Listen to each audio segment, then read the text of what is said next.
अस्मद्गुरुभ्यो नमः। मेषे भरणि संजातं श्रीवत्सकुलभूषणं रत्नमार्यगुरुपुत्रं रामानुजमहं भजे। गोपालदेशिकं वन्दे भरद्वाजगुरुद्भवं वेदवेदाङ्गमर्मज्ञं हयग्रीवपदाश्रितम्। अस्मद्गुरुभ्यो नमः. భగవద్బంధువులారా, ఇంతకు ముందు భాగంలో గణానాంత్వ అలాగే ధూరసి ధూర్వంతం ఇలాంటి ఆధారం ఏమిటి, వాటికి అర్థం ఏమిటి, ఎవరన్నా తెలుసుకున్నారా, తెలుసుకుని వాడుతున్నారా? మీరు కోవిళ్లలోనూ ఇళ్లలోనూ వాడే అర్థాలు ఏమున్నాయో అదే అర్థం వ్యాఖ్యానంలో ఉందా? ఋగ్వేదంలో కానీ, యజుర్వేదంలో కానీ, అధర్వణ వేదంలో కానీ ఎప్పుడైనా చూసుకున్నారా? లేదు. అలాగే ఇంకోటి ఏమిటంటే, గంధం సమర్పయామి దగ్గర గంధద్వారాం దురాదర్శాం నిత్యపుష్టాం అంటారు కదా. మరి గంధం సమర్పయామికి ఈ మంత్రానికి సంబంధం ఏమన్నా ఉందా?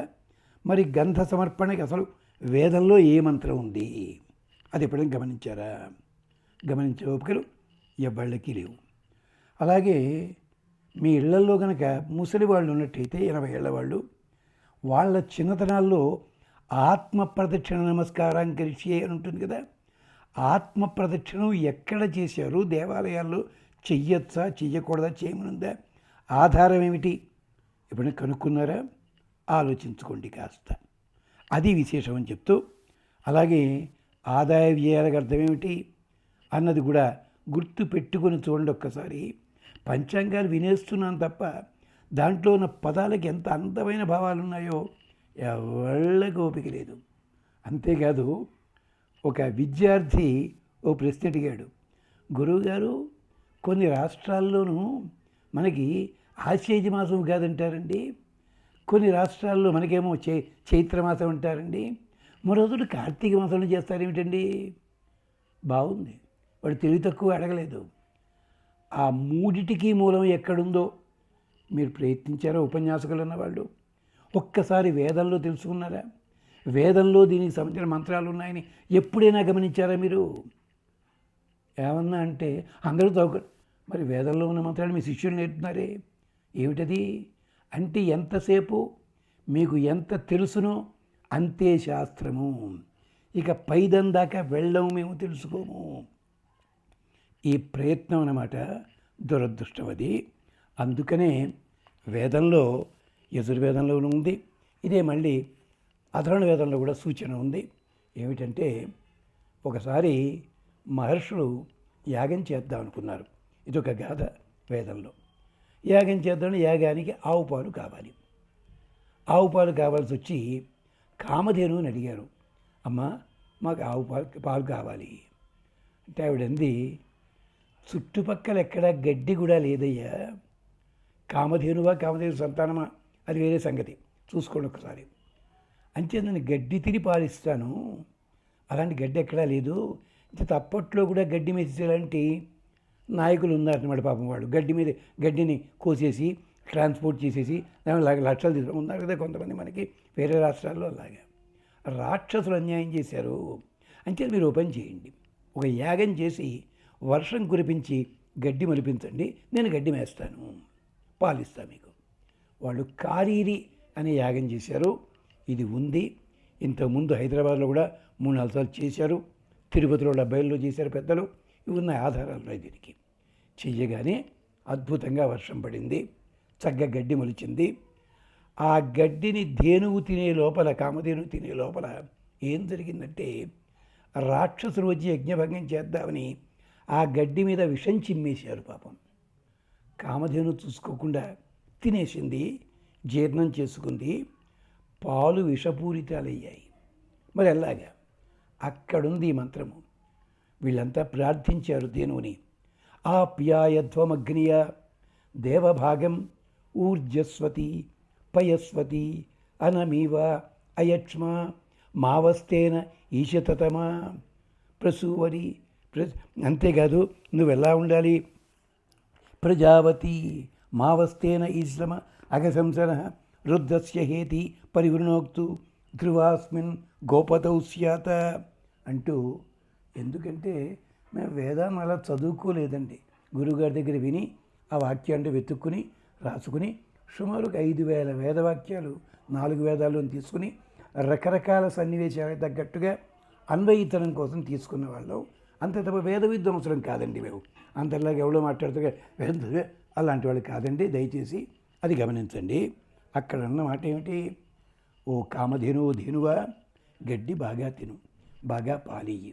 సంతోషం. ఈ పాలు మా కోసం కాదు, దేవభాగం. ఈ దేనికోసము? దేవతలకి సమర్పించి వారి ప్రసాదంగా మేము తీసుకుంటాం.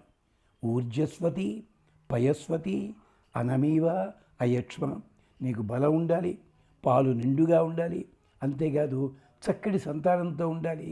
గోపతౌ శ్యామ, మాకు కూడా బోళ్ళని గోవులు కావాలి, ఇవన్నీ ఉండాలి అంటే అప్పుడు కామధేను ఒక మాట అడిగింది, దయచేసి నేను ఈనిన తరువాత 15 రోజుల దాకా ఆ పాలు నా దూడలకే వదిలిపెట్టండి, మీరు ఉపయోగించకండి. ఆ తర్వాతే మీరు ఉపయోగించుకోండి. ఇళ్లల్లో వాడుకుంటారా? యజ్ఞానం మీ ఇష్టం ఉండేది. అందుకనే మీకు తెలుసో తెలీదో, పాతకాలపు రోజుల్లో అంటే 1960 కంటే ముందు ప్రాంతాల్లో జున్ను పాలు పెద్దలు తాగేవారు కాదు, జున్ను తినేవారు కాదు, పిల్లలు తింటుండేవారు. అక్కడి నుంచి ఇది కూడా రోడ్ల మీద డాబాల్లోనూ వీటిలోనూ వచ్చేసింది అంతాను. ఇంత కథ ఉంది. ఎప్పుడైనా గమనించారా ఇలాంటి కథలు? దిక్కుమాల కథలన్నీ చెప్పుకుంటాం మనం సొంతంగా ఆలోచించి. లేదండి. అంటే ఈ మంత్రం వెనకాల ఇంకో అర్థం ఉంది. గురువు కూడా అగ్ని వంటి వాడే. ఎంచేతంటే ఆవు ఎవరో తెలుసునా? అది అగ్ని అంటే అగ్ని ప్రవేశించింది. అనుత్వా ప్రావిశతు. దేవతలకందరికీ కూడా నాయకుడు అవసరమైతే అప్పటికి సుబ్రహ్మణ్య స్వామికి రాలేదు. అగ్నిని వినియోగించారు. నువ్వు మా నాయకుడు నమ్మించారు. అగ్ని ముందు తమ్మురుణీమహే వేదమంత్రాలు బోళ్ళనున్నాయి. అందుకని అగ్ని కాస్త ఆవు రూపాన్ని ధరించాడు. ఆ దాంతో రాక్షసులు ఆవుని చంపితే ప్రమాదం కదా, చంపలేదు, వీడు తాగుడిచారు. అది జరిగిన పని. ఆప్యాయధ్వమగ్నియ, అగ్ని అని ఇలాంటిది. ఇలాంటి ఆవు వంటి వాడే గురువు ఆచార్యుడుగా. ఆప్యాయధ్వం, ఎవడికి పనికిరాని పుస్తకాలు లాంటివి ఉంటాయి, ఆయన హాయిగా చదువుతాడు, అందంగా చదువుతాడు. వేదం ఉన్నట్టు చెప్పామనుకోండి, 3వ రోజు శాలిటీ గల్లంతు. మీరు గమనించండి, సంస్కృత కళాశాలలో కూడా కొన్ని సబ్జెక్ట్స్ ఉంటాయి. వ్యాకరణం చేరేటప్పుడు 30 మంది ఉంటారు క్లాసులోను. 15 రోజులు కాగానే ప్లేట్ ఫ్రైయింగ్ చేస్తారు. చివరికి 4th ఇయర్కి వచ్చే నాటికి వ్యాకరణంలో 10 మంది మిగులుతారు. వీళ్ళంతా ఏమైపోతారండి?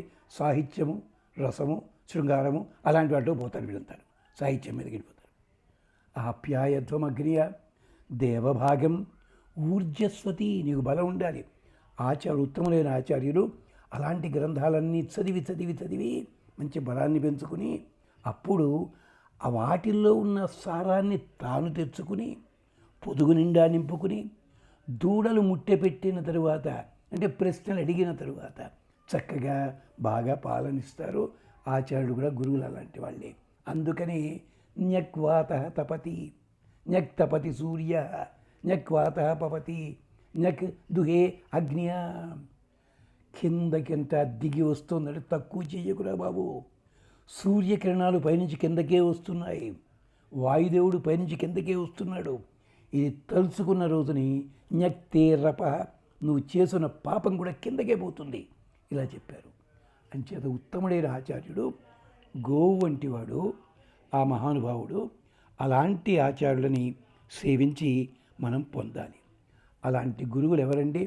వ్యాస, వాల్మీకి, జైమిని, భరద్వాజ, అత్రి, మను, నారద, శంకణ, బోధాయన, ఆపస్తంభ, ఇలాంటి వాళ్ళందరూ ఉన్నారు.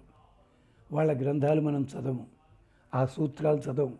సంస్కృతం, దాని వ్యాఖ్యానం ఉంటుంది, వ్యాఖ్యానం కూడా చదవము. ఆ శ్లోకాలకు అర్థం మనకి తోస్తుంది, అది చెప్పేడే పాపం, అంతే అక్కడ ఉన్నది. శ్లోకం అర్థం కూడా చెప్పాము. ఇందాక చెప్పాం కదా, ఒకటేదోను ఏమిటది చాలా తమాషాగాను అలాగా ఏమిటో చెప్పిన మాట ఏమిటది, హాయిగా ఏకాదశ్యాం దహురాత్రం. ఆఖరికి తిక్కన గారి కవిత్వం కూడా తెలుగు వచ్చు అనుకుంటాం మనం. అక్కడుంది అర్జునుడు వస్తే వచ్చన్ వీడే కుంతి సమర్థ్యం ఉండు, తన్నుకు చచ్చాడు తెలుగు పండితుడు. ఒక్క పెద్దలు ఒక ఆయన ఉండేవారు, మరుపూరు కోదండరామరెడ్డి గారని. తిక్కన కవితా శిల్పంలో ఆయన చెప్పారు ఈ పద్యం. కుంతి సుత మధ్యముడా, కుంతి కొడుకుల్లో మధ్యవాడు ఎవరండి? అర్జునుడు అవుతాడా? భీముడు కదా అయ్యేది. మరి తిక్కన గారు తప్పులేదు, ప్రింటింగ్ మిస్టేక్ అవ్వనండి, ఎవడి మట్టికి వాడు సొంతం.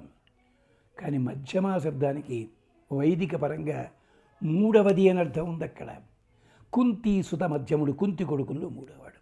కొంతమంది ఏం చేశారు, నకుల సహదేవుడు సొంత కొడుకులా చూస్తుంది కదా, ఐదుగురిలో మధ్యవాడు ఈయనే కదా. బాబు, అంబ మధ్యమ నతే గర్హితవ్య రామాయణంలో ఉంది. కైకమ్మని తిడుతున్నాడు లక్ష్మణస్వామి. మధ్యమ అంబ నతే కైకమ్మని తిట్టవద్దు, మధ్యమ శబ్దం అక్కడ ఉంది. ఎంత ఓపికలు ఉన్నాయి ఎవరికైనా. అయ్యా, మేము అది ఇప్పుడు చదివామో తెలుసా అండి, బీఎస్సీ ఫస్ట్ ఇయర్ 71లో ఉండగా మాకు ఆ సందేహం వచ్చి మా తెలుగు మాస్టర్ని అడిగాం, ఇదేంటి పద్యాలు రాశాడని. మాకు పాఠం ఉండేది. అంటే విద్య నేర్చుకోవడం అన్నది ఇలా ఉండాలి, అందుకని అలా తెలుసుకోగలిగి ఉండాలి. అంటే పూర్వులంతా అపూర్వులండి, అది గమనించండి. ఒక 10 ఏళ్ల పిల్ల అడిగింది, ఉపన్యాసం చెప్తుంటే నల్లగుంటలోనూ, తాతగారండి సీతాదేవి లక్ష్మీదేవే కదండి, మరి లక్ష్మీదేవి అందరికీ ఇస్తుంది కానీ చెయ్యి చాచి ఓ నాకు ఇది కావాలని అడుగుతుందండి. అదేంటమ్మా, మరి హనుమంతుడు ఉంగరం ఇస్తుంటే ఎలా తీసుకుందండి? ఎప్పుడైనా మీకు ప్రశ్న వచ్చిందా? సుందరకాండ చదివారా? నేను ఇప్పుడు చెప్పను. హనుమంతుడు ఇచ్చాడు, సీతమ్మ తీసుకుంది. కానీ సీతమ్మ చెయ్యే పైనుంది, హనుమంతుడి చెయ్యి కింద ఉంది. ఎలాగా? ఆలోచించే ఓపిక లేవు మనకి. అయితే రామాన్ సాగర్ సినిమాలో నోట్లో పెట్టు డబ్బులు కింద పడిచింది. ఇంతే బతుకులు మనవి. వాక్యం చదవం, అక్కడుంది శ్లోకం చూడండి. ఇగో యాక్షన్ చూసుకోండి. దానికి నెత్తి మీద కట్టుకున్నాడు ఆ ఉంగరాన్ని, తీసుకుని ఈ 2 వేళ్లతోటి ఇలా పట్టుకున్నాడు. పశ్యదేవి అంగుళీయకం తేన దత్తం మయా ఆనీతం తవ ప్రత్యయార్థం. ఉంగరం ఎక్కడికి వచ్చిందండి? అరచేతిలోకి వచ్చింది. ఇప్పుడు ఎవరు చేపైన ఉంటుందండి? కావ్యాలలో ఇన్ని అందాలు ఉంటాయి. ఈ అందాలు పట్టించుకోకుండా మందబుద్ధులు అయిపోయి నోటికొచ్చిన చెత్త వాగేవాళ్ళు ఎక్కువైపోయారు. దురదృష్టవది. ఉపన్యాసంలో విశృంఖలత పెరిగింది, కీర్తికాంక్ష పెరిగింది. అదే నేను నయా పైసా తీసుకోనండి. మరి మీ ఉపన్యాసం అరేంజ్ చేయాలంటే సెంట్రల్ ఏసీ ఉండాలి, 200 కార్ల పార్కింగ్ ఉండాలి. మీ దగ్గరికి రావాలంటే 15 మంది సెక్రటరీలని దాటి వెళ్ళాలి. జగ్గయ్యపేటలో ముక్కోటే కాశీ మండపం ఉంది. అక్కడ ఒకసారి పిలిచారు, 2007 అని గుర్తు. అక్కడ అయిన తర్వాత వాళ్ళకు సావనీరు ఇచ్చారు. మీరు 100 ఏళ్ళుగా చేస్తున్నామని చెప్పి సావనీరు తిరిగేస్తుంటే మధ్యలో 2 పేజీలు ఖాళీగా ఉన్నాయి. అడిగా, ఏమిటి ప్రింట్ సరిగ్గా కాదు? లేదంటే ఆ 2 పేజీలు పనిగట్టుకునే వదిలేసేవండి అన్నారు. ఇండెక్స్ చూశారు, పేరు కూడా ఎక్కడగా ఇండెక్స్ కూడా ఖాళీ ఉంది. ఇదేంటి? లేదంటే ఒక ప్రముఖుడిని పిలిచామండి చెప్తున్నాడు ఆయన. అది 2002లో జరిగింది, 2003లోనూ. ఈ లోపల మా టీవీ వాళ్ళు కవర్ చేయడానికి వచ్చి ఆ కెమెరామన్ ముందుకు వచ్చాడండి. డిస్టర్బ్ చేయలేదు, దూరంగానే ఉన్నాడు. టీవీ వాళ్ళని బయటికి పంపించేయండి, ఇలాంటివి నాకు ఇష్టం లేదు, ఈ ప్రచారం నాకు ఇష్టం లేదు, తీసలు పారేయండి. అయ్యా, మీరు నాకు అక్కర్లేదు, వాళ్ళు ఉంటే ఇక్కడ ఉపన్యాసం చెప్పను. సగంలో లేచి వెళ్ళిపోయాడు ఆ పెద్ద మనిషి. టీవీలో డిస్టర్బ్ ఏం చేయలేదండి. మరి ఆయనే ఇప్పుడు టీవీలో ఎక్కడ పడితే అక్కడ యూట్యూబ్లోను టీవీలో కనిపిస్తున్నాడండి. పెద్ద పెద్ద స్థాయిలో కూడా ఉన్నాడు ఆయన. ఇదే పద్ధతి. అలాంటి పద్ధతి పనికి రాదని చెప్పడానికి ఉదాహరణ చెప్తున్నాము. అంటే విశృంఖలత పెరిగింది, కీర్తికాంక్ష, ధనకాంక్ష. ఇండియాలో ఉన్నన్నాళ్ళు చెయ్యడు. కొంతమంది పీఠాధిపతులు కూడా తెలుగు వాళ్ళతో మాట్లాడుతూ ఇంగ్లీష్ పదాలే వాడతారు, వాళ్ళు ఇంగ్లీష్లోనే మాట్లాడతారు. మాకు కూడా అలాంటి అనుభవం జరిగిందండి. ఒకటి ఏమిటంటే, మరంగంటి శ్రీరంగాచార్యుల వారి దగ్గర భగవద్విషయం నాలాయర్ దివ్య ప్రబంధం తిరువాయిమిడి సేవించుకుంటూ ఉండగా సరదాగా, ఇది 2001లో జరిగిన సంఘటన. అది ఒక 170 పాసురాలకి ఒక్కో దానికి 20 పేజీలు ఆంగ్ల వ్యాఖ్యానం, సంస్కృతందే తమిళందే అనువాదం చేసి ఒక పెద్దలకి ఇచ్చాను. అయ్యా, మీరు ఉపయోగించండి దీన్ని, ఇది బాగుంటే బాగుందని చెప్పండి, ప్రింటింగ్ చూసుకుంటాను, తప్పులుంటే. ఎవడికి కావాలయ్యా ఇది ఇంగ్లీషు? ఎవడు చదువుతాడు? బైబిల్ సంస్కృతం రాస్తే నువ్వు చదువుతావా? నీ మొహం. అయ్యా కాదు, ఒకసారి చూడండి. పట్టుకెళ్ళారు. వారు నెల తర్వాత మళ్ళీ హైదరాబాద్ ఇచ్చారు. వెళ్ళి అడిగితే కట్ట చేతికిచ్చి ఇదంతా వృధా, నీ టైం రాదు, ఎవరికి కావాలి? వస్తూ వస్తూ దుఃఖం కలిగింది. మా మరంగంటి వారు పక్కన ఉన్నారు. దుఃఖం కలిగింది, కట్ట మూసి ఇందులో పడేశాను. 2002 తర్వాత మళ్ళీ అలాంటి ఆంగ్ల సాహిత్యం ఆంగ్లంలో ఇచ్చాడు. మరి ఆ తర్వాత వారే ఎక్కడ మాట్లాడినా ఇంగ్లీష్లోనే మాట్లాడతారు. వారి శిష్యులంతా అమెరికాలు, లండను, రష్యా అక్కడి నుంచే ఉంటారు. క్షమించాలి పెద్దలు, అలాంటి వాళ్ళు కూడా గౌరవిస్తాను నేను. నమస్కారం వాళ్ళకి. అంచేత అంటే ఏమైపోయింది, ఒక రకం లక్షణం అలవాటైపోయింది. ఉపన్యాసకుల్లో కూడా విశృంఖలత. మరోటి ఉపన్యాసం కాదు, మాట మాట్లాడేటప్పుడు భ్రమ, ప్రమాద, విప్రలిప్స, అన్యథాజ్ఞాన, అహంకారము, దురభిమానం ఉండకూడదని. భ్రమించవద్దు చెప్పేటప్పుడు, తెలియకపోతే తెలుసుకో చెప్పాడు. ప్రమాద, ఒక చోట స్లిప్ అయ్యావు, ఓ శ్లోకం చదువుతూ మాద్రీసుతాం కథయతాం అని చదివాం ఒకప్పుడు 35 ఏళ్ల కిందట. ఓ పండితులు ఉన్నారు, తెలుగు పండితులు, అయ్యా మాద్రీసుతాం కాదండి, సుతౌ అని ఉండాలి. వెంటనే వీడేమన్నా నేనేమన్నాను తెలుసా? లేని పుస్తకాలు అలా ప్రింట్ అయిందండి. కాదు నాయన, వ్యాకరణం ప్రకారం మాద్రీసుతౌ కథయితాం ఉండాలి. అప్పటికే నావి 4000 ఉపన్యాసాలు అయ్యాయి. వారికి దండం పెట్టి మర్నాడు అదే సభలో చెప్తూ, శివరాని శ్రీనివాసరామ గారు ఇలా నన్ను కరెక్షన్ చేశారు, చాలా సంతోషం, ఇలా జరిగింది. ఇలాంటి వినయం ఎవరికైనా ఎవరినైనా ప్రకటిస్తున్నారా? అహంకారం, నేను చెప్పిందే కరెక్ట్ అంతే అన్నట్టుగా. అంచేత విప్రలిప్స, అన్యథా జ్ఞానము, ఒకలా ఉంది ఇంకోలా ఉంటుంటుంది. అది అన్యథా జ్ఞానము. అలాగనమాట. రుకోమత్ జానేదో అని రాశాడు డైలాగ్ మా మాస్టర్. మా వాడు రుకో మత్ జానేదో అన్నాడు. ఏమైపోయింది అది? నాశనం అయిపోయింది అది కాస్త. అన్యథా జ్ఞానము. అంతేకాదు మోసం చేయడం, పనిగట్టుకుని కొన్ని మంత్రాలు ఉంటాయి, పేర్లు చెప్పని నేను, ఇబ్బంది అవుతుంది. ఒక దాంట్లో నువ్వు స్తోత్రం చెయ్యి, నీ హృదయంలో ఉన్న అమ్మవారు నీ కళ్ళ ముందు కనిపిస్తుందని ఆ శ్లోకం. ఒక దుర్మార్గుడు దాని వ్యాఖ్యానం రాస్తూ గుంటూరు నుంచి, ఇది కూడా 35 ఏళ్ల కిందట.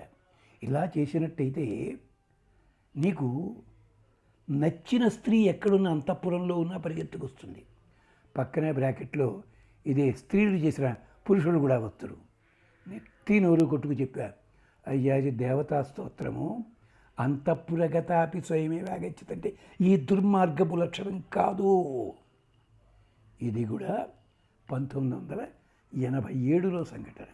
తప్పండి, పెద్దలైన వాళ్ళు పక్కదారి పట్టించవద్దు దయచేసి, ఇది గమనించండి. ఇదంతా ఎందుకు? రామాయణంలో ఒక చిన్న సన్నివేశం ఉంటే దాన్ని పెద్దది చేసి జనాలందరినీ కూడా తప్పుదో పట్టిస్తున్న సందర్భం ఉంది. అందుకనే అంటాడు ఒకచోట బ్రహ్మసూత్రాల్లో జైమిని, బ్రాహ్మేణ జైమిని ఉపన్యాసాదిభ్య. బ్రహ్మసూత్రంలో చెప్పాడు, నాయన తెలియనివి ఏమన్నా ఉన్నట్టయితే తెలియతగిన విషయాన్ని తెలిపే పద్ధతిని అందరికీ తెలిసేలా చెప్పు. నువ్వు పరస్పర వ్యతిరేకత వద్దు. నువ్వు చెప్పిన మాటలో నీకే వ్యతిరేకం ఉంటుంది. స్వవచన వ్యాహతి దోషమని అది ఉండడానికి వీల్లేదు, దూషణ ఉండరాదు అంటాడు జైమిని. జైమిని కంటే గొప్పవాళ్ళవండి మనం. అందుకనే రాముడిని ఏదో చెత్తవాగుడు వాగిన ఓ మహానుభావుడికి చాలా చిన్న వయసులోనే ఎంత గతి పట్టిందో చూశాం కదా మనం. బెదిరించడానికి కాదండి, జాగ్రత్త. నాలిక మీద అగ్ని ఉన్నాడు. అగ్ని వాగ్భూత్వా ముఖం ప్రావిశన్. అగ్నిదేవుడు వాగ్రూపంలో ఉన్నాడు. అనుటా తినుటా జాగ్రత్తగా ఉండాలి. దయచేసి తెలియకపోతే తెలుసుకోండి, తెలుసుకున్నది చెప్పండి, లేదా తెలుసుకుంటామని చెప్పండి, వ్యాఖ్యానం చేయండి. గమనించండి, అది చెప్పడానికే ఈ మాట. స్వస్తి. మళ్ళీ కలుసుకుందాం. స్వస్తి.